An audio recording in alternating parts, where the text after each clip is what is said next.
रीबा, ये देखो, पकड़ो, लगाओ इसको, कहाँ रखना है, रखो यहाँ पे, ये देखो। जी, ये देखिए मैं इसको किस तरह से पकड़ा रही हूँ। अब हमने चेक ये करना है कि ये आइडेंटिफाई कर सकेगी कि जी की प्लेसमेंट कैसे आएगी, किस जगह पे आएगी। ये लो, जी। अब आप ये देखें कि ये कहाँ उसको रख रही है, प्लेस कर रही है यहाँ पे। ये देखें, ये आइडेंटिफाई नहीं कर पाई उसको, उसकी पूरी लोकेशन को, कि किस तरह से उसके अंदर फिट इन करना है। कोई भी और बच्चा जो इसकी एज का नॉर्मल कॉग्निटिव डेवलपमेंट के साथ होगा, उसको पता होगा कि मैंने जी को इस तरह से प्लेस करना है। ठीक है, अच्छा जी, ये जो कंडीशन है उसके साथ वो माइक्रोसेफली है, यानी माइक्रोसेफली के बाद बात करेंगे, जिसको हम छोटा सर कहते हैं। इन बच्चों का सर का साइज पैदाइश के वक्त से आमतौर पे जो नॉर्मल हेड साइज होता है बच्चों का, उससे छोटा हो जाता है। आपने अक्सर ये बच्चे अपने इर्द गिर्द देखे होंगे। अब ये सर का छोटा होने की वजह क्या होती है, और इसकी वजह से बच्चों को अपनी डेली लाइफ गुजारने में क्या प्रॉब्लम्स फेस करनी पड़ सकती हैं, वालिदैन को इसके लिए क्या इंटरवेंशंस करनी चाहिए, आज की वीडियो में मैं इस पे बात करने वाली हूँ। जी, माइक्रोसेफली जिसको आप छोटा सर वाले बच्चे कहते हैं, यानी उनका सर का साइज आम बच्चों की निस्बत छोटा होता है। इसकी वजूहात में से जो सबसे कॉमन रीज़न है वो जेनेटिक होती है, या ड्यूरिंग प्रेगनेंसी कुछ कंडीशंस ऐसी हो सकती हैं माँ के साथ कि उसमें बच्चे की जो ब्रेन डेवलपमेंट है वो स्मॉल रह जाती है। अच्छा, अब छोटा सर होने का मतलब सिर्फ ये नहीं है कि उसके स्कल का साइज़ छोटा होता है, बल्कि उस पर जो ब्रेन है, ब्रेन के पार्ट्स जो हैं वो भी स्मॉल साइज़ में रह जाते हैं, सिकुड़ जाता है थोड़ा सा दिमाग, जिसको आप कहते हैं।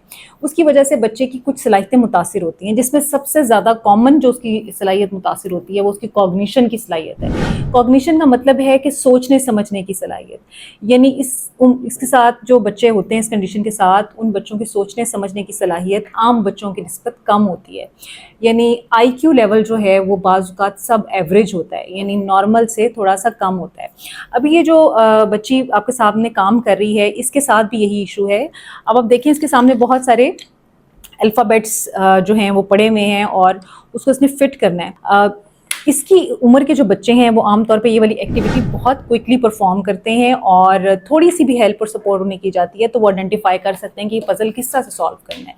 लेकिन आप ये देख रहे होंगे कि मैं इसको मुसलसल सपोर्ट दे रही हूँ, मैं इसको बताती नहीं हूँ, जब तक कहती नहीं हूँ तो ये उसको प्लेस नहीं करती, और अगर वो वर्ड प्लेस भी करती है तो उसकी एग्जैक्ट शेप को आइडेंटिफाई नहीं कर पाती कि मैंने किस जगह पे रखा। जब ये कॉग्निशन के मसले के साथ बच्चे के साथ जो जुड़ी हुई बाकी सलाहियतें हैं, जिसमें कि बहुत कॉमनली स्पीच के जो मसाइल हैं वो आते हैं, यानी इन बच्चों में स्पीच डिले भी हो सकता है, और इसके साथ साथ वोकेबलरी चूँकि बच्चों की लिमिटेड होती है तो वो उनके साथ बातचीत का जो इस्तेमाल है वो भी कम करते हैं।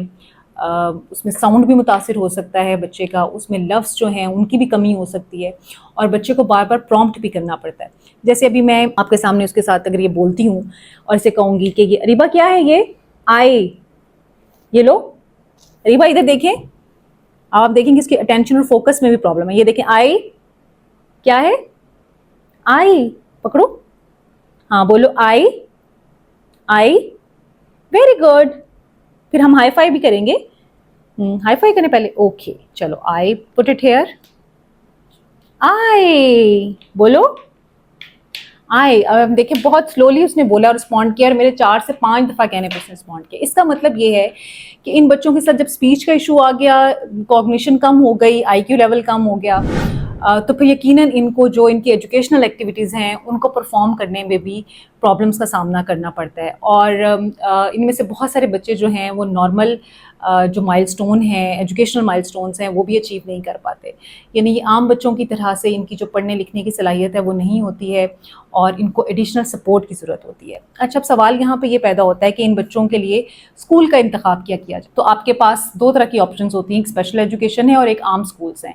मैं खैर हमेशा यही रिकमेंड करती हूँ कि बच्चे के साथ अगर कोई बहुत ज़्यादा सीवियर प्रॉब्लम नहीं है तो आप उसको लाजमी आम स्कूल के अंदर भेजें। स्पेशल एजुकेशन का इंतखाब सिर्फ उस हालत में करें कि या तो आपके पास कोई ऑप्शन ही मौजूद नहीं थी, कोई आम स्कूल जो है वैसा है ही नहीं आपके लिए जो इन बच्चों को लेने के लिए तैयार हो, या फिर बच्चे की कंडीशंस बहुत सीवियर हों और वो आम स्कूल के अंदर एडजस्ट नहीं हो सकता। अदरवाइज़ कुछ एडिशनल सपोर्ट के साथ और थेरेप्यूटिक इंटरवेंशंस के साथ बच्चे आम स्कूलों में ही जाने चाहिए। اب اس کے ساتھ ایک اور بھی بہت پرابلم جو موسٹ کامنلی اٹیچ ہوتا ہے وہ یہ بھی ہو سکتا ہے کہ کچھ بچوں کو سیزرز کا اٹیک ہو سکتا ہے، یعنی انہیں جس کو آپ ایپیلیپسی بھی کہتے ہیں. اگر ایسی صورتحال ہوتی ہے تو پھر اس کے لیے یقیناً آپ کو نیورولوجسٹ کو جو ہے وہ چیک کروانا چاہیے، اور میڈیکیشن جو ہے وہ بھی لازمی کرنی چاہیے تاکہ بچے کی تھوڑی سی جو یہ والی کنڈیشن ہے اس کو آپ نارملائز کر سکیں اور پھر اس کا بیہیویئر جو ہے اس کو امپروومنٹ کرنے میں مدد مل سکے. اچھا، یہ بچے عام طور پہ سوشلائزیشن کا جو ایریا ہے ان کا اس میں کوئی بہت زیادہ پرابلمٹک نہیں ہوتے، یعنی یہ آسانی سے گھل مل جاتے ہیں لوگوں کے ساتھ، اٹھنا بیٹھنا، تھوڑا اسٹرینجرز انگزائٹی ہوتی ہے ان کو، لیکن لوگوں کے ساتھ گلنا ملنا پسند کرتے ہیں اور اپنی سوشلائزیشن کو پرفارم بھی کر پاتے ہیں. اسی وجہ سے آپ نے دیکھا بھی ہوگا کہ ہمیں بہت سارے بچے جو چھوٹے سر کے بچے ہیں وہ عام طور پہ سڑکوں پہ مانگتے ہوئے بھی نظر آتے ہیں اور لوگوں کے ساتھ انٹریکشن کرتے ہوئے بھی نظر آتے ہیں، مذاق کو انجوائے کرتے ہوئے بھی نظر آتے ہیں. تو اس کا مطلب یہ ہے کہ اگر ان کو سوشلائز کرنے کے طریقے سکھائے جائیں تو یہ بہتر طور پہ سوشلائز بھی کر سکتے. اب اس میں احتیاط کیا ہے یا والدین کو کرنا کیا چاہیے؟ دیکھیں، والدین کو 2-3 باتوں کا خیال رکھنا ہے. سب سے پہلے تو جیسے میں نے ان سے کہا کہ آپ نے ان کے لیے ایجوکیشنل ایکٹیویٹیز کا انتخاب کیسا کرنا ہے اس پہ فوکس کریں. آپ نے ان کے لیے جو ضروری چیزیں ہیں جس میں کہ اسپیچ تھیراپی ان کی ہے، بیہیویئر تھیراپی ہے، اس کے لیے آپ بہتر تھیراپسٹ کا انتخاب کیجئے. جو اچھے تھیراپسٹ ہیں وہ ہمیشہ آپ کو پلانس بنا کے دیتے ہیں. اس کے لیے ان کے ایجوکیشنل پلانس بھی ہو سکتے ہیں اور انٹرونشنل پلانس بھی ہو سکتے ہیں جو کہ آپ باقاعدہ تھیراپسٹ کی انڈر سپرویژن ان پلانس پہ کام کرتے ہوئے گھر میں بھی کام کر سکتے ہیں، اور کسی بھی جو بھی کوئی ایسے سپورٹ سینٹرز وغیرہ اویلیبل ہیں وہاں پہ بھی آپ وہ فیسلٹی لے سکتے ہیں. تیسری چیز ان کی میڈیکل کنڈیشن کی ہے. جیسے میں نے کہا کہ ان کو ایپیلیپسی یا سیزرز کے اٹیکس بھی بعض اوقات ہو سکتے ہیں، ناٹ ٹو آل، کچھ بچوں کو. تو ان بچوں کے لیے آپ نے میڈیکل ٹریٹمنٹ اور انٹرونشن کی طرف بھی جانا ہے. تو اس کا مطلب ہے کہ 3 interventions, medical intervention, behaviour intervention اور ایجوکیشنل انٹرونشن، یہ 3 انٹرونشنز آپ جتنی جلدی دیں گے بچہ اتنی جلدی امپروو کرنے کی کوشش کرے گا. اچھا، اب اس بچے کو پاس بٹھانے کا مقصد کیا تھا؟ اس بچے کو پاس بٹھانے کا مقصد یہ ہے کہ آپ آبزرو کر سکیں کہ میں جتنی دیر سے گفتگو کر رہی ہوں اس کی مومنٹس کیسی ہیں، یعنی اس کی توجہ اپنے کام پہ بہت لمیٹڈ ہے. جب میں اس کو انوالو کروں گی تو وہ فوری طور پہ اس میں انوالو ہو جائے گی، لیکن وہ رسپانس بھی دے گی تو کتنا پیسو سا رسپانس ہوگا. تو اس کا مطلب ہے کہ ہمیں ان کو ایکٹیولی انگیج کرنا پڑتا ہے. اس نے کچھ چیزیں ایڈجسٹ تو کر لی ہیں اس کے اوپر، اپنے فریم بورڈ کے اوپر، جس میں وہ الفابیٹس وغیرہ اس نے کرنے تھے، یہ دیکھیں. لیکن یہ وہی ارینجمنٹ جو کہ پہلے میری سپورٹ کے ساتھ اس نے کی تھی وہی اس نے سکسیزفلی کی ہے. باقی جو ہیں وہ اس میں ڈس آرگنائزڈ ہیں سب. اس کا مطلب یہ ہے کہ ایکٹیویٹی میں تو یہ انگیجڈ ہے لیکن اس کو یہ آئیڈیا نہیں ہے ایگزیکٹلی کہ میں نے کس طرح سے ان کو ارینج کرنا ہے. ابھی یہ بالکل اس نے ہمارے ساتھ سیشن سٹارٹ کیے ہیں اور میں اس کے بارے میں آپ کو اپڈیٹ بھی دیتی رہوں گی. ودن فیو ویکس انشاءاللہ she will be able to do it.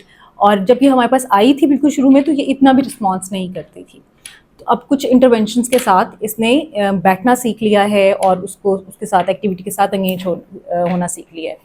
سو والدین اگر تھوڑی سی توجہ دیں ان بچوں پہ اور رائٹ انٹرونشنس اور تھیراپیز کا انتخاب کریں تو وہ اپنے بچوں کے لیے بہتر مستقبل کے لیے بہت ساری آسانی کر سکتے ہیں. دیکھیں، ہمیشہ کی طرح جیسے میں کہتی ہوں کہ معذوری کا ہو جانا ظاہر ہے آپ کے کنٹرول میں نہیں ہے لیکن آپ نے معذوری کو مینیج کیسے کرنا ہے یہ یقیناً آپ کے کنٹرول میں ہے. تو اس پہ ضرور آپ